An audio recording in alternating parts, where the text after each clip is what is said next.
Yeah, I knew that was going to happen.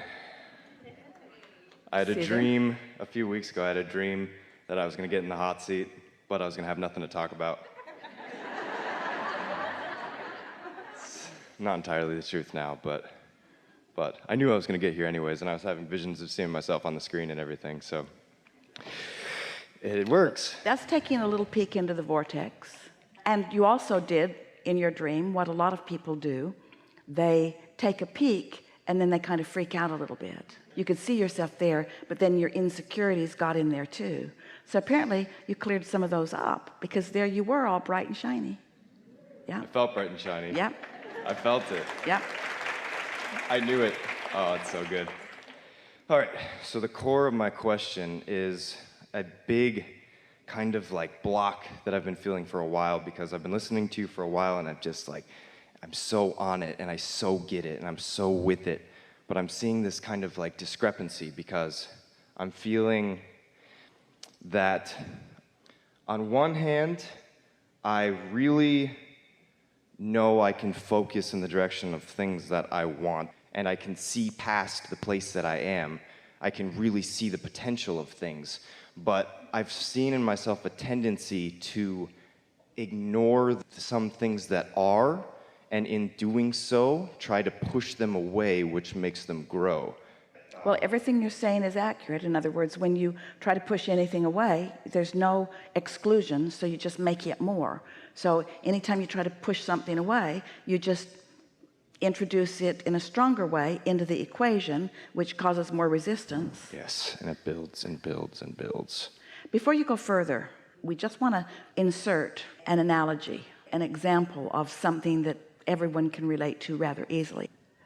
Picture yourself tuning some electronic device, and while there is thought about it, maybe you're even looking at a gauge, and maybe you even know what frequency you're reaching for.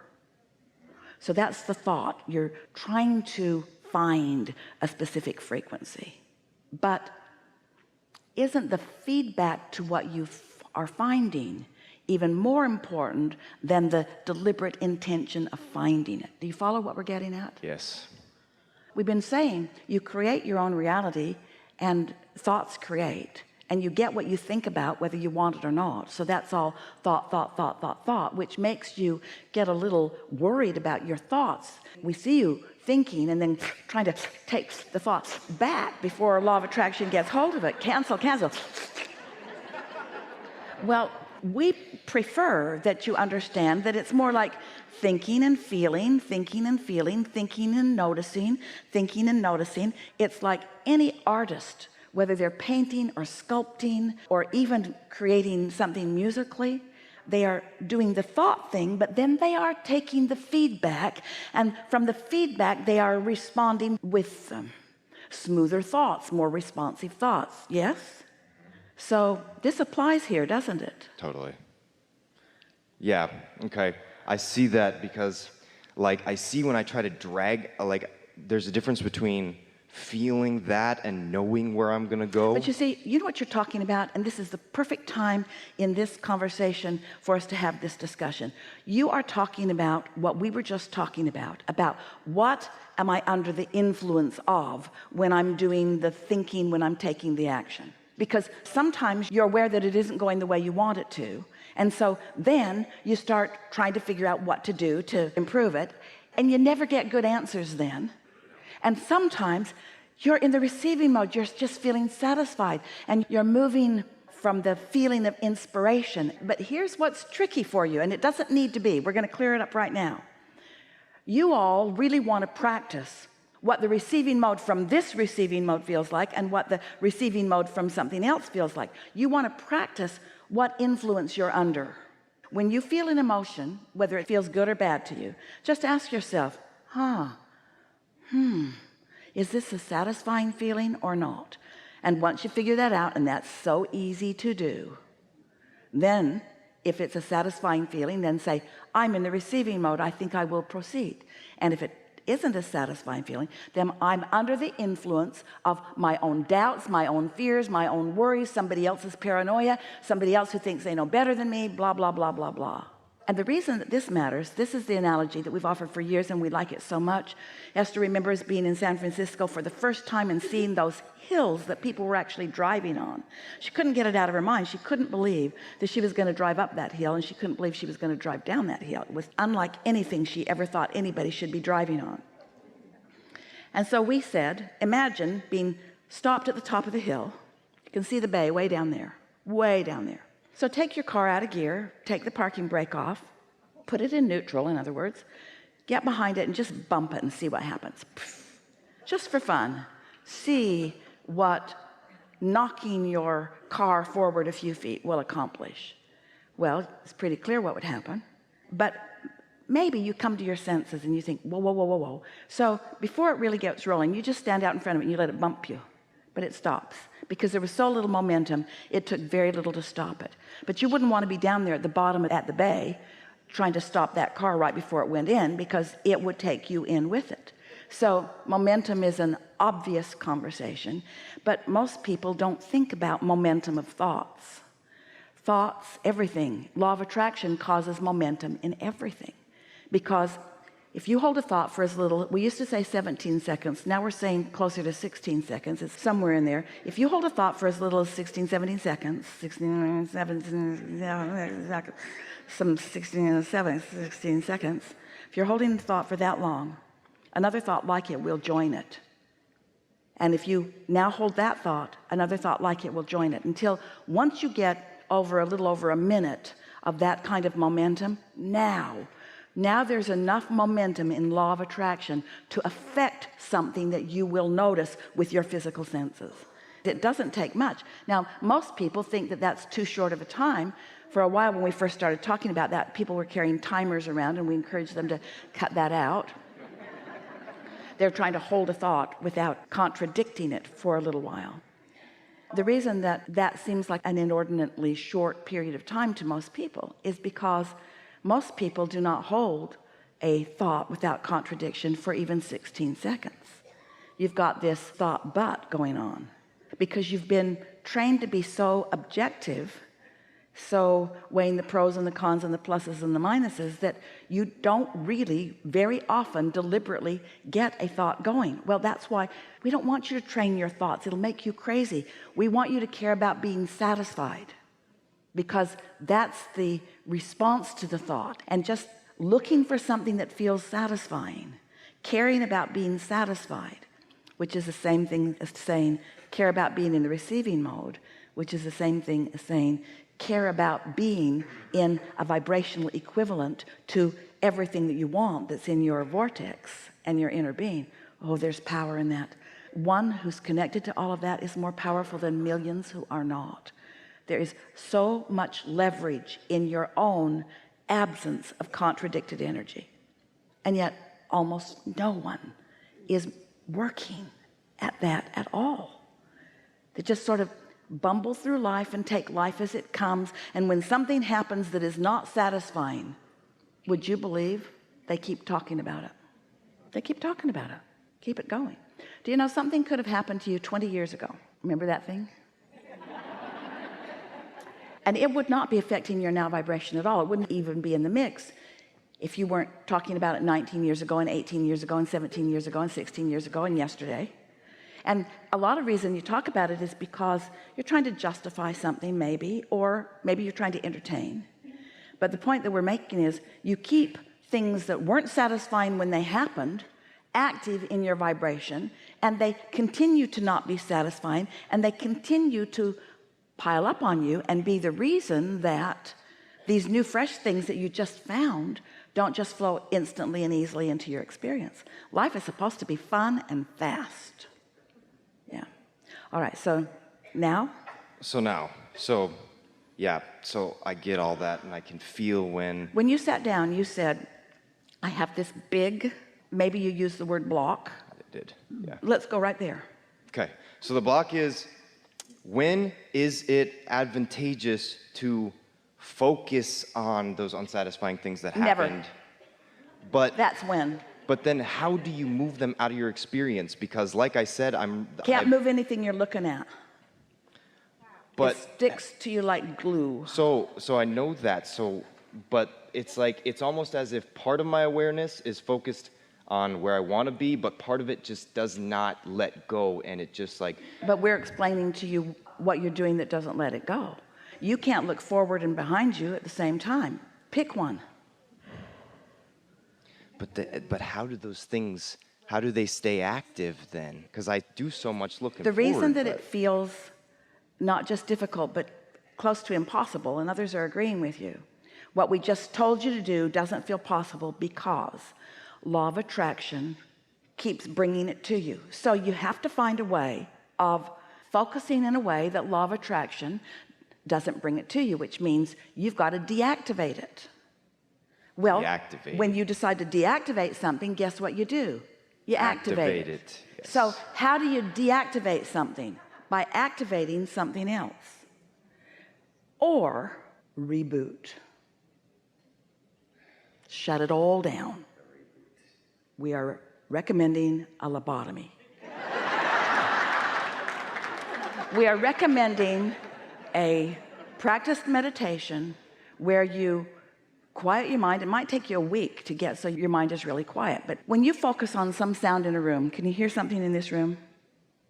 Fan or dripping faucet? Just focus on something that doesn't take much thought, but that does require focus. When you focus upon something, and when your mind wanders in it, we'll go back to focus on that. And when your mind wanders in it, we'll go back to focus on that. And when your mind wanders in it, we'll go back to focus on that. Usually within about 15 or 20 minutes, you can find a minute or two of a quieted mind. And when you quiet your mind, you stop all thought. You stop all thought. Now hear this. We have not said this clearly before. Remember those two parts of you that we were talking about? The inner being you and the you here in this physical body? You quiet the you's mind down. The inner being's mind is the only mind that is active. The inner being's mind is focused unequivocally, inextricably, only completely, specifically upon everything that you have become. So when you quiet this for a brief moment in time, you are that. In other words, you just move right there. Your vibration rises. It's like the frequency of your inner being is a magnetic point of attraction, and when you are not offering any opposing vibration, off you go right into vibrational alignment with that. And then you're in sync with the new intention, and that old thing that happened that was active before is not active now. Now, will that one time cause all propensity to think about it to not exist? No, because there's still some momentum. Something's going to happen. You'll hear a song, somebody will say a word. There are all kinds of triggers in your environment that could potentially take you back there. But if you quiet your mind often enough for a week or two or three or four until you establish a new vibrational relationship with the desire part of this subject rather than the lack of desire part of this subject, now it's easy. And then the conversation that we have, instead of it being, oh, Abraham, I just can't stop thinking about that, the conversation will be, I can't even remember the last time I thought about that. It's like it just goes away. It literally changes your frequency and therefore your perspective and therefore your past, really. It changes your relationship with your past. You're now, there are 15 analogies flooding into Esther's mind simultaneously. Your now moment in time overwrites everything that you've lived before. Now that feels confusing to you because you think you have memory. You don't have memory. What memory is transmitting and receiving mechanism. In other words, you don't have a storage cabinet that's storing all this stuff. You are transmitting and receiving vibrations and translating them into what you are calling your memory or your knowledge. Sit with that just for a moment. It's really chewy. So in every moment, everything's being written over. Do you have any computer programs like that override everything that came before? In other words, the now just keeps updating. You make a change and it changes. You know what we're talking about? Maybe not. So I'll give you another analogy. So in your now, in alignment with source, your vortex, which contains all that you've evolved to, becomes dominant, and everything is overwritten. If you have more debt than you have money, overridden. The money overrides it. If you have a bad relationship and a good one in the vortex, overridden. We're not kidding you. you can stay current with your now vibrational reality. So after a while, things that used to be active that you kept updating, you're no longer updating, so they don't keep coming with you, and in their place is the new perspective, more important, the new point of attraction. The way we've said it to you that might be easier to hear, although we really liked what we just said to you. Everything is always changing, but for most it's just changing to the same thing over and over and over again, because you keep having the same thoughts about the same sorts of things, and so you just keep becoming new in the old way, and then it feels to you like things aren't getting better. Well, things are changing, but they're changing to what's active in your vibration. Is this making sense to you? So now give us some really good questions. So is there anything to do other than meditate, really? Well, so meditating I get, and I No, you don't. Well, yes, I do. There's sometimes... We know that you get it, but do you understand that it will solve the problem that we are discussing here? It will change your vibrational frequency, and therefore it will change your point of attraction, and therefore tomorrow you could have an entirely different discussion. It will change the thoughts that flow into your mind. It changes everything. Right here and now is where all of your power is, and this is this junction where you meet you, and your inner being has been completely updated. When you know what you don't want, you put something that you do want in your vortex, and your inner being becomes it. So every time you ask for more money, your inner being, the vibrational you of you, becomes more prosperous. Every time you're confused, you become clearer. Every time somebody is not nice, the world becomes nicer. Every time you're not nice, you become nicer. Every time there's a contrasting experience, there's a vibrational reality that is the new and improved version, which most people don't move immediately to, because you're too busy justifying why you wanted that by pointing out what's wrong with all of this. So you keep the stuff that you don't want active in your vibration, and then it's stuck in your vibrational cross, so it keeps affecting your point of attraction. And then you say, see, it's true. This is how it happens. And then we say, meditation will clear that. And you say, well, I really know about meditation, but I think there are some other things that I would rather do. And we say, rather than just update the vibrational frequency and get in sync with who you really are and everything that you want, why would you choose less than that? For the screenplay? Well, herein is the real question then, is when I'm in meditation, there's nothing wrong. I'm floating, it's glorious, like I can't get enough of it. Take note of his tone of voice. I mean, anyone who's been there knows. Now he's trying to get you in on it. Get in on it. If you haven't done it, do it every day. Listen to this person, because it is amazing. What we're playing with you is, what you're saying is, in meditation, everything's all hunky-dory.